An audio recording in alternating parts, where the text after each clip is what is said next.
దావుద్ ఇబ్రాహిం అంటే గుర్తొచ్చింది, mafia don Haji Mastan నిన్ను పిలిపించి మాట్లాడిండట. దాని తర్వాత హైదరాబాద్ కు వచ్చిండ హాజీ మస్తాన్. అయితే దాని స్టోరీ ఒక 2 నిమిషాల్లో చెప్తాను.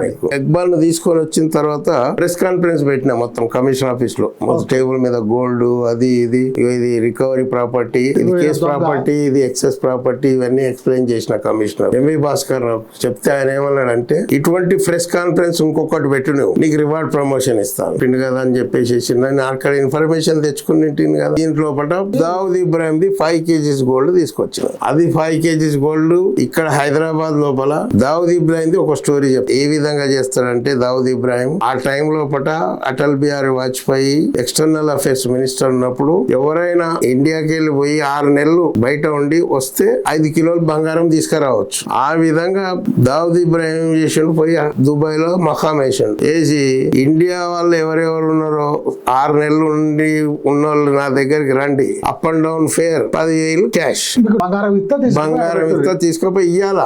ఎయిర్పోర్ట్ బయట వాళ్ళ మనుషులు ఉంటారు, అదేగానే చేయాలి, ఇయ్యాల. లీగలే కానీ చేసేది ఇల్లీగల్. కస్టమ్స్ పే చేపిస్తారు, వాటితోనే గేట్ బయటకు వచ్చి వాడు ఇచ్చేయాలి వాళ్ళ మనుషులకు. అది ఎట్లా అంటే పక్కడబంది. గోల్డ్ ఇవ్వకన్నా ముందు దావుద్ ఇబ్రాహిం వాడ దుబాయ్ లో ఏం చేసేవాడు అంటే, ముందు పిక్చర్ చూపించేవాడు. ఎవడన్నా దోకా ఇస్తే చంపేస్తా, ఫైరింగ్ అట్లా చేసిన వాళ్ళు చూపిస్తారు. ఆ విధంగా వీడు ఇయ్యాలి. అది కోడ్ వర్డ్స్ ఉంటాయి వాళ్ళ. ఇప్పుడు ఒక మనిషి ఫ్లైట్ ఎక్కిండంటే ఆ డిస్క్రిప్షన్ అన్ని వాడు ఫోన్ లో చెప్పేస్తాడు. ఇక్కడ సులేమాన్ అనేటోడు ఇన్ఛార్జ్ బాంబేలో. సులేమాన్ అనేటోనికి చెప్పేస్తాడు, ఫలానా ఆద్మీ ఐసా హై, ఐసా రామ్లు ఐసా హై, ఐసా రైతా. ఒక కోడ్ నంబర్ వానికి ఆడ చెప్తాడు, ఎవరికి గోల్డ్ తెచ్చినోనికి. సులేమాన్ కి ఇక్కడ చెప్తాడు ఫోన్ చేసి, ఈ కార్డు పత్తాలు ఆడతారు చూడండి సార్, అటువంటి దాని పత్తాలు వాని దగ్గర ఉంటాయి. ఒక పత్తా వానికి చూపిస్తాడు, ఏ నంబర్ तुम ये लेके जाओ, वहाँ बॉम्बे में गेट के बाहर ये दिखाना అంటాడు. దిఖాయే వాले को दे देना. సేమ్ నంబర్ ఇక్కడ ఉన్నోడు సులేమాన్ చూపిస్తాడు. బయట పట్టుకొని నిలబడతాడు ఇట్లా కార్డు పట్టుకొని. వాడు బయటికి వెళ్ళగానే వానికి అర్థమవుతున్నాయి అని చెప్పి ఇచ్చేయాలి. అట్లనే స్మగ్లింగ్ రోజుకు 100 కిలోల గోల్డ్ వస్తుండే దావుద్. ఆ సంగతి నాకు తెలిసి నేను 5 kgs గోల్డ్ తీసుకొస్తే రివార్డ్ ప్రమోషన్ వస్తుందని నేను తీసుకొస్తే, రివార్డ్ కు బదులు నన్ను సస్పెన్షన్ చేసిండ్రు. సస్పెన్షన్ చేసి 1.5 years నేను సస్పెన్షన్ ఉండాల్సి వచ్చింది. అది స్టోరీ. హాజీ మస్తాన్ సంగతి అదే వీడికి వచ్చిండు హైదరాబాద్. అది ఎందుకు వచ్చిండంటే, ఏసీపీ ఇక్బాల్ అని ఆ టైంలో ఇక్బాల్ వాడు ISI agent. Iqbal Saifabad ACP. నీవు వాళ్ళ మనుషులను ఎందుకు తెచ్చినావు, గోల్డ్ ఎందుకు తెచ్చినావు అని నాతో కిరికిరి. ఇక్బాల్ స్మగ్లింగ్ గూడ్స్ తీసుకొచ్చిన, తెచ్చినందుకు ఇప్పుడు మీరు వదిలేసేయండి, దానిదే ముందు అన్న. వాళ్ళని వదిలేస్తే నీవు మమ్మల్ని వదలు. ఎందుకు? మా ఇద్దరికి నడిచింది బాగా, బాయిస్ నడిచింది. నేను వాని కాలర్ పట్టుకున్నా, ఇక్బాల్ది అందరు పట్టుకున్నారు, ఇప్పించారు. అది అయిపోయింది స్టోరీ. తర్వాత నేను డీటెయిల్ గా చెప్తాను మళ్ళీ. అయితే దావుద్ ఇబ్రాహిం సడన్ గా ఏసీపీతో మాట్లాడుతున్నాడు పోలీస్ స్టేషన్ లో. డైరెక్ట్ అంటే సైఫాబాద్ ఏసీపీ ఆఫీస్ చేస్తే, ఏసీపీ ఆఫీస్ వాళ్ళు ఇక్కడ ఉన్న పోలీస్ స్టేషన్ అని చెప్పి ల్యాండ్ ఫోన్ నంబర్ ఇచ్చిండ్రు. డైరెక్ట్ ల్యాండ్ ఫోన్ కి చేసిన. ల్యాండ్ ఫోన్ చేస్తే, ఇక్బాల్ दाऊद भाई मेरा कुछ भी कसूर नहीं है, ये हमारा DSI बाजू में है, मेरे बाजू में, इनको पूछो అని నా చేతికి నాకు ఇచ్చేసేసాడు ఫోన్. మాట్లాడుతున్నాడు. సడన్ గా నాకు ఫోన్ చేయగానే నేను ఎవడు జరసేపు నేను ఇదైపోయినా, స్టక్ అయిపోయినా. ఎవడు మాట్లాడగానే హలో बोलिए जनाब मेरे को नहीं पहचानते అన్నాడు. बोलिए आपका अचानक बोले तो मैं समझ में आता, मेरे को अंडरवर्ल्ड डॉन बोलते अన్నాడు. मैं किधर बोलते? बॉम्बे में अंडरवर्ल्ड डॉन बोलते. हैदराबाद में क्या है आप?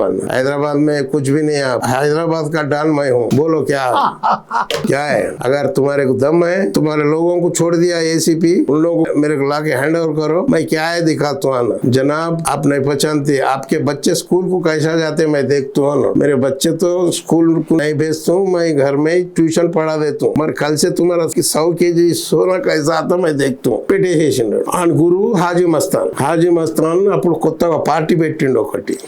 హైదరాబాద్ में मेरे लोग हैं, मेरे पार्टी प्रेसिडेंट है एक सफदर मस्कती है, मैं देखता అని చెప్పేసి సడన్ గా వచ్చి హైదరాబాద్ లో ఇక్కడ బషీర్బాగ్ లో నాగార్జున హోటల్ ఉండే. అప్పుడు క్యాబ్రా నడుస్తుండే, దాంట్లో ముజరాలు నడుస్తుండే, దాంట్లో దిగి నన్ను పిలిపించాడు. సఫదర్ మస్కతి వాళ్ళ పార్టీ ప్రెసిడెంట్.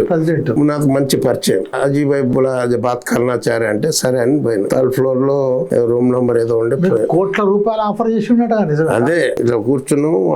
కూర్చుని నన్ను ఇంటి కూర్చోండి. సఫదర్ ఇంట్రొడ్యూస్ చేయండి, మరి రాములు సాబ్ అంటే మంచిగానే రెస్పెక్ట్ ఇచ్చిండు. देखिए साहब ये सूटकेस भर के लौटा है, वो भी कम है तो मैं ब्लैंक चेक दे देता हूँ, लिख लो लो ले लो हमारे बच्चे को छोड़ दो मैं पकड़ के रखा क्या तुम्हारे बच्चे को आप बोले कहते उसका सोना कैसा था मैं देखता हूँ बोला सो करेक्ट है उसके जिगर में मत जाओ అన్నాడు. अच्छा उनका गुरु भी है ఆయన గురువు కాబట్టి మన జోలికి పోకు అని ఏ బస్ नहीं हुआ तो चेक भी ले लो నేను चोरों का पैसा नहीं खाता मैं तो ధైర్యంగా అనేసిన धैर्य वापस ले लो चेक चिंपेसेసిన ये सूटकेस रख लो तुम्हारे पास तो एक काम करो साहब అన్నాడు हमारे बच्चों को फिर उसके जिगर वन జోలికి పోకిగా नहीं हो गोल्ड विषయంలో नहीं हो అంటే वो देखा जाएगा बाद में जब तुम सस्पेंशन में हो देखा जाएगा बाद में అని వెళ్ళిపోయాడు. అది స్టోరీ విన్నారు కదా రాములు గారి క్రైమ్ స్టోరీ ఎంత ధైర్యంగా ఉందో. ఇది ఒక క్రైమ్ థ్రిల్లర్ సినిమాను మరిపించే విధంగా ఉంది. ఇక్కడి మాఫియా డాన్లు బాంబే కాదు వరల్డ్ అండర్ డాన్లు వాళ్ళు. అలాంటి వాళ్ళు డైరెక్ట్ గా తనతో మాట్లాడటం, తనతో కలవటం, తనను బెదిరిస్తే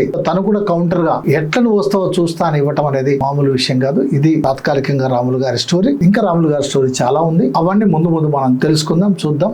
అంతవరకు సెలవు. మర్చిపోకండి సుమా బొజ్జ భిక్షమయ్య యూట్యూబ్ ఛానల్ ను సబ్స్క్రైబ్ చేయండి, షేర్ చేయండి, లైక్ చేయండి, కామెంట్ చేయండి. ఇలాంటి రాములు గారు లాంటి ఒక గొప్ప ధైర్యవంతుడైనటువంటి పోలీస్ ఆఫీసర్ల కథలను మనం ప్రచురిద్దాం, వాటన్నిటి కూడా ప్రసారం చేద్దాం, ప్రజలందరి ముందు ఉంచుదాం. అంత ధైర్యం వచ్చింది, అంత నిజాయితీ ఉందంటే అతడు దళితుడిగా, దళిత అధికారిగా ఉండటం వల్ల. కాబట్టి అదే ఇంకెవరైతే ఉంటే ఎట్లుండే వాళ్ళు మీకు తెలియని విషయం కాదు. సూట్ కేసు తన్ని వెనక్కి వచ్చాడంటే, చెక్ చింపేసి వచ్చాడంటే ఆయన నిజాయితీని మనం చూడొచ్చు. రాములు గారికి నిజంగా రాములు గారు మీకు చాలా చాలా సంతోషం అండి. చాలా సంతోషం అండి. స్టూడియోకి వచ్చి పిలిపించినందుకు, ఇంటర్వ్యూ చేసినందుకు చాలా సంతోషం. థ్యాంక్ యూ అండి. Thank you very much.